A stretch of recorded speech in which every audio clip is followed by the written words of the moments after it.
끝까지 예수님을 인정하고 시인하는 믿음으로라는 주제로 함께 말씀을 나누도록 하겠습니다. 오늘의 본문 말씀은 마태복음 10장 32절에서부터 33절 말씀입니다.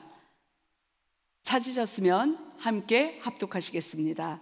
누구든지 사람 앞에서 나를 시인하면 나도 하늘에 계신 내 아버지 앞에서 그를 시인할 것이요, 누구든지 사람 앞에서 나를 부인하며 나도 하늘에 계신 내 아버지 앞에서 그를 부인하리라. 아멘.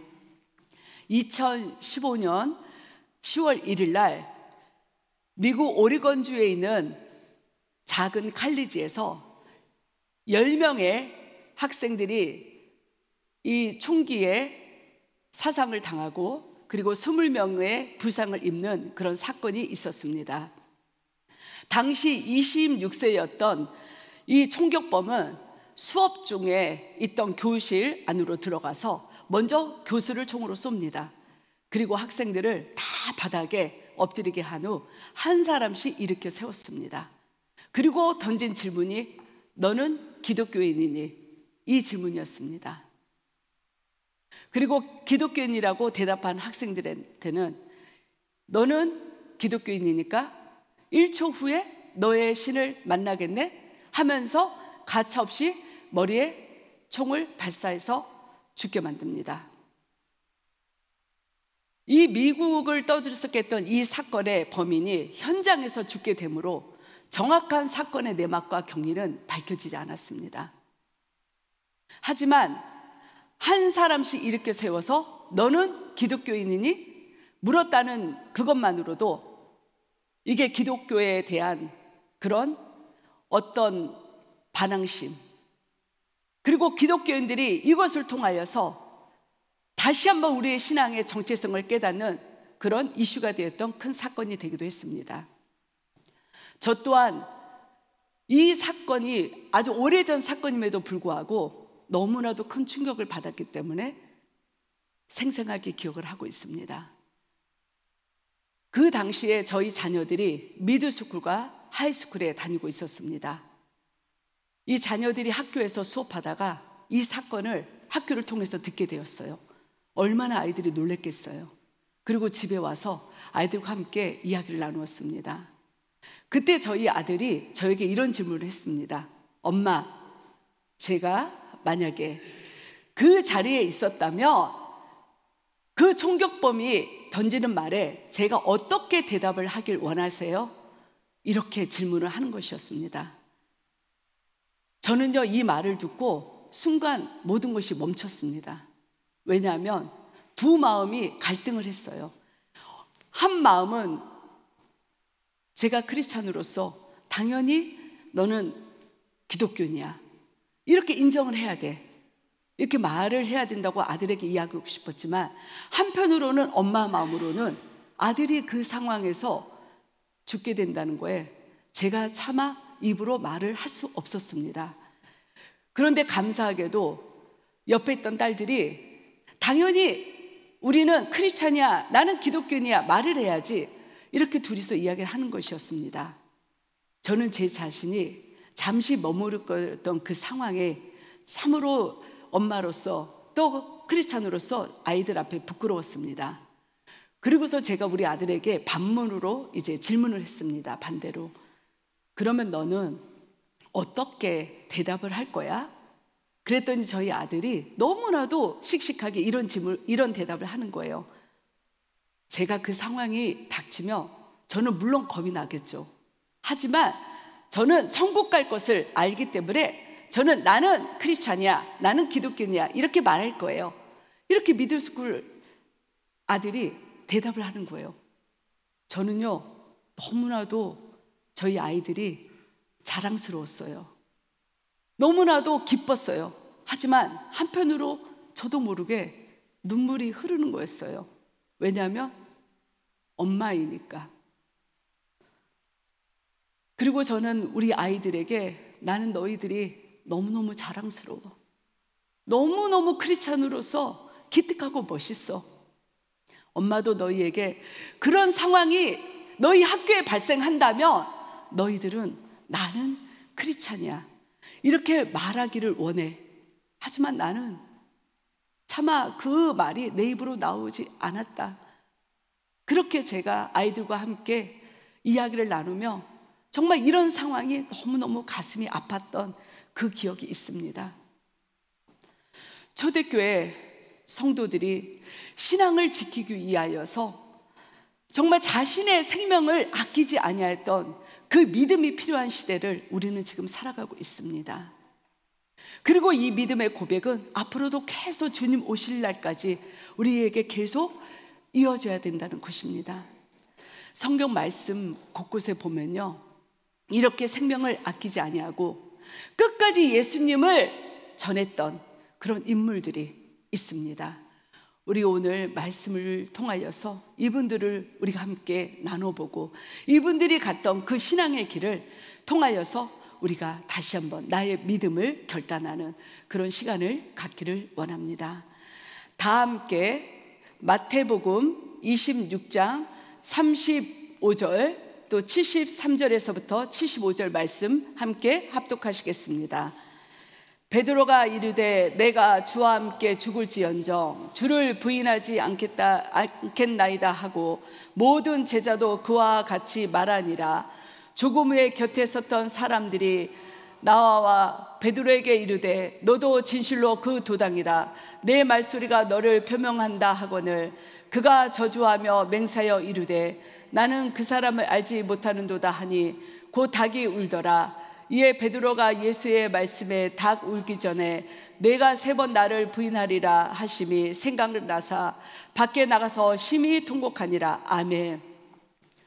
우리가 끝까지 믿음을 지키는 이 신앙의 결단을 하는 것은요, 첫 번째, 두려움을 극복하면 베드로처럼 우리가 믿음을 지킬 수 있습니다.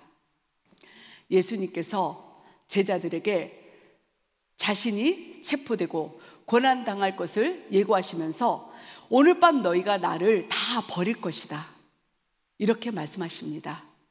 그때 베드로는요, 아니요 주님, 내가 주와 함께 죽을지언정 저는 주님을 부인하지 않을 거예요, 이렇게 호언장담을 합니다. 그리고 예수님께서 예고하신 대로 예수님께서 붙잡히게 되시자 모든 제자들이 다 도망을 갑니다. 하지만 베드로는요, 예수님이 가시는 그 뒤를 멀찍이 떨어져서 어떻게 예수님이 되시는지 보기 위하여서 따라갑니다. 그리고 대제사장의 집에서 예수님께서 신문을 받으실 때 이 베드로는 그 대제사장의 집들의 하인들과 함께 앉아서 모닥불에서 앉아 있었습니다. 그때 여종들과 무리들이 이 베드로를 알아봅니다. 그럴 때 베드로는 아니야, 나는 예수님을 몰라 하면서 부인합니다. 그렇게 3번 거듭되고 닭이 울게 됩니다. 베드로는 그때 예수님께서 내가 닭 울기 전에 3번 나를 부인할 것이다, 이 하셨던 말씀 앞에 베드로가 너무나도 심히 통곡하며 울게 됩니다. 그리고서 실패한 마음으로 본인의 본업인 이 어부의 자리로 다시 돌아가게 됩니다. 예수님께서는요, 참 베드로를 사랑하셨어요. 물론 제자들을 사랑하셨어요. 그래서요, 예수님께서는 부활하시자마자 베드로를 다시 찾아가서 그 베드로에게 복음의 사명을 주시면서 그를 다시 일으켜 세워주십니다. 베드로는요, 성령 충만을 받고 그 이후로 열심히 생명을 다하여 복음을 전합니다. 그러다가 붙잡히게 되자 이 베드로는요, 내가 어떻게 감히 예수님과 같이 십자가에서 똑같은 모습으로 죽을 수 있겠습니까? 하며 십자가에 거꾸로 매달려 죽으면서 이 순교를 했다고 전해지고 있습니다. 믿음에 실패한 것 같았던 이 베드로가 예수님을 통하여서 다시 복음의 사명을 갖고 회복하고 예수님의 사랑과 위로를 받음으로써 마침내 아름다운 순교의 꽃을 피웠다는 것입니다. 우리 사랑하는 성도님들, 예수님은요, 사랑이십니다. 그 사랑의 예수님은요, 바로 이곳에 우리 사랑하는 성도님들과 함께 하고 계신다는 것입니다. 어떠한 두려움과 어떠한 이 어려운 상황이 우리에게 닥칠지라도 우리는 베드로처럼 끝까지 예수님의 그 십자가의 죽으심, 예수님의 부활을 우리는 선포하고 우리는 증거해야 된다는 것입니다. 두 번째, 진리를 지키며 스데반처럼 믿음을 지킬 수 있습니다. 다 함께 사도행전 7장 55절에서부터 60절 말씀을 합독하시겠습니다. 스데반이 성령 충만하여 하늘을 우러러 주목하여 하나님의 영광과 및 예수께서 하나님 우편에 서신 것을 보고 말하되 보라 하늘이 열리고 인자가 하나님 우편에 서신 것을 보노라 한데 그들이 큰 소리를 지르며 귀를 막고 일제히 그에게 달려들어 성 밖으로 내치고 돌로 칠세 증인들이 옷을 벗어 사울이라 하는 청년의 발 앞에 두니라. 그들이 돌로 스데반을 치니 스데반이 부르짖어 이르되 주 예수여 내 영혼을 받으시옵소서 하고 무릎을 꿇고 크게 불러 이르되 주여 이 죄를 그들에게 돌리지 마옵소서 이 말을 하고 자니라. 아멘. 예수님께서 승천하시고 제자들이 성령 충만을 받아 복음을 열심히 전하게 되자 이 초대교회가 급격히 복음으로 부흥을 하게 됩니다. 당시 초대교회는요, 이 성도들이 자신이 가진 것들을 팔아서 가난한 성도들을 돕는 그런 구제 섬김이 활발하게 활성화되고 있었습니다. 하지만 이 과정 속에서 디아스포라, 이방인, 헬라파 이 과부들이 이 구제 대상에서 제외되는 그런 일이 발생하게 됩니다. 그럼으로써 이걸 토대로 많은 또 이슈들이 생기기 때문에 이 사도들이 말씀 사역과 구제 사역을 구분하기 위하여서 당시에 성령 충만한 지혜로운 7 집사를 교회 안에서 세우게 됩니다. 그때 스데반 집사도 함께 세움을 받게 됩니다. 이렇게 복음이 확장될수록 이 유대 종교자들의 그 지도자들의 이 핍박은요 정말 더욱더 거세졌어요. 하지만요 핍박이 거세질수록 예수님의 십자가의 능력은 나타나고 부흥이 열심히 더 확장되어서 많은 이들을 깨우는 그런 통로가 됩니다. 그리고 그 중심에는요 바로 스데반 집사도 함께 있었습니다. 사도행전 7장 54절을 함께 보겠습니다. 그들이 이 말을 듣고 마음에 찔려 그를 향하여 이를 갈거늘. 아멘. 스데반 집사는요 성령이 충만한 사람이었어요. 그리고 하나님의 지혜로 말씀을 가감없이 선포했습니다. 이 말씀이요 과감하게 선포되고 말씀을 통해서 찔림을 받잖아요. 그러면 사람들은 괴로워요. 육에 속한 사람들은 괴로워요. 그래서 이 스데반이 전한 이 말씀을 들은 이 종교 지도자들은 그 말씀 앞에 찔림을 받게 됐어요. 왜냐하면 자신들이 예수님을 십자가에 못 박혀 죽게 했거든요. 그러자 이들이 이 찔림 가운데 죄책감이 있었고 이 죄책감이 커지니까 이제 분노가 발생하면서 스데반을 죽여야 되겠다. 그러면서 이 거짓 증인들을 세우게 됩니다. 하지만요 이 죄인으로 끌려온 스데반은요 예수님의 성령의 영으로 충만했기 때문에 예수님이 하나님 우편에 계신 것을 그 무리들에게 선포를 합니다. 이 무리들은요 그 얘기를 듣고 더 화가 나서 더 이상의 재판도 없이 이제 스데반에게 달려들어 돌로 쳐 죽입니다.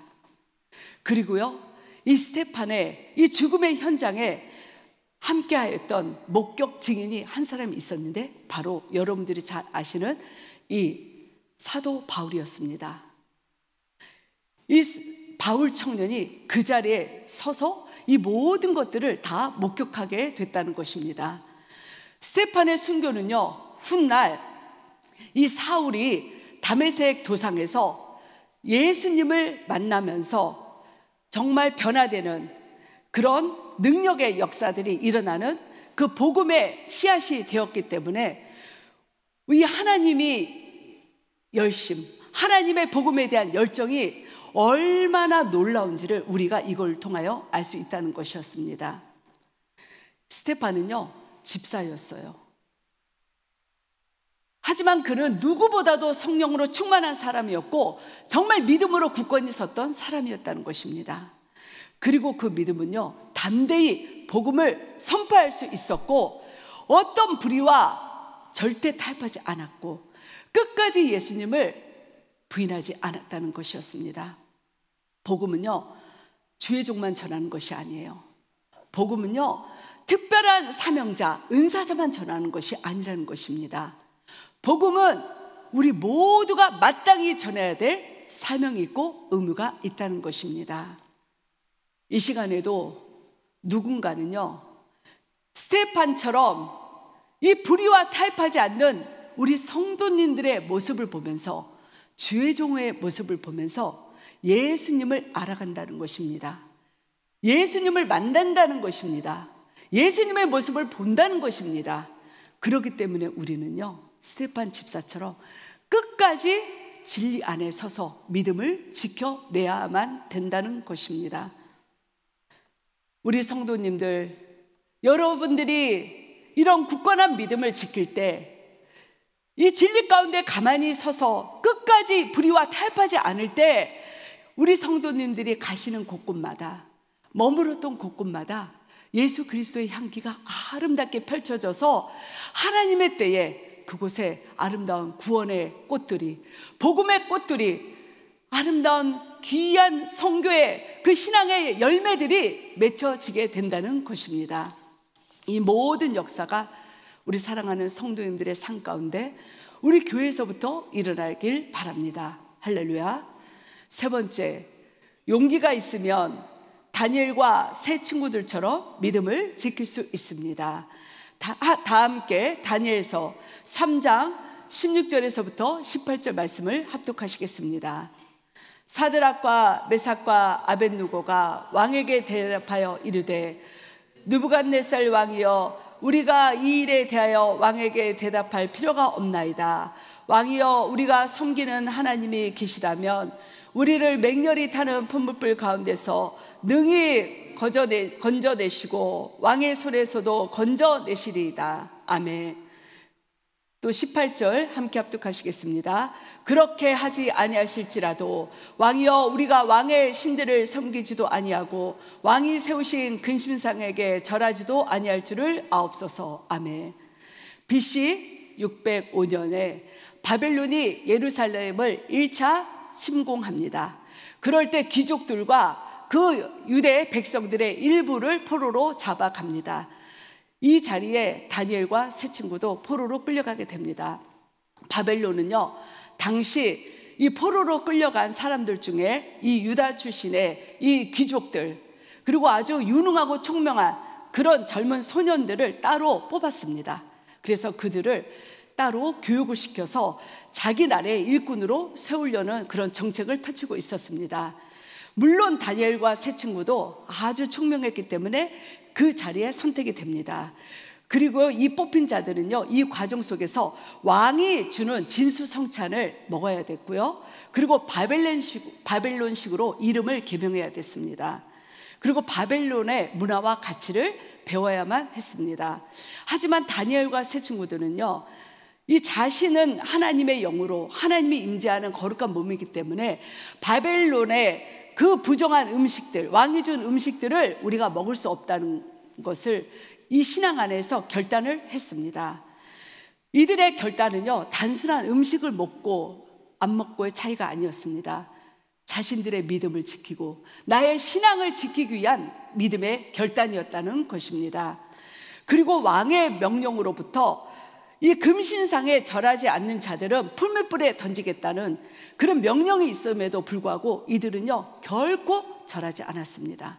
그래서 다니엘과 세 친구들은요, 우리 성도님들이 잘 아시듯 풀무불에 던져지게 됩니다. 정말 너무나도 감사한 것은 하나님께서는 그들의 믿음을 보시고 그곳에 함께 하셔서 우리 예수님이 함께 풀무불 속에 계심으로 말미암아 그들이요, 머리털 하나 상하지도 않고 모두가 다 건강한 모습으로 살아남았다는 것입니다. 그리고 시간이 흘러서 다니엘이 하나님의 은혜로 총리로 세워집니다. 다니엘을 시기한 이 관리들이 이제 이 다니엘을 또 죽이기 위하여서 30일 동안 왕 외에 다른 신에게 절을 하며 기도를 하면 그들을 잡아서 사자굴에 던지겠다는 그런 명령 법조 조항을 만듭니다. 하지만요, 다니엘은 이 또한 흔들리지 않았어요.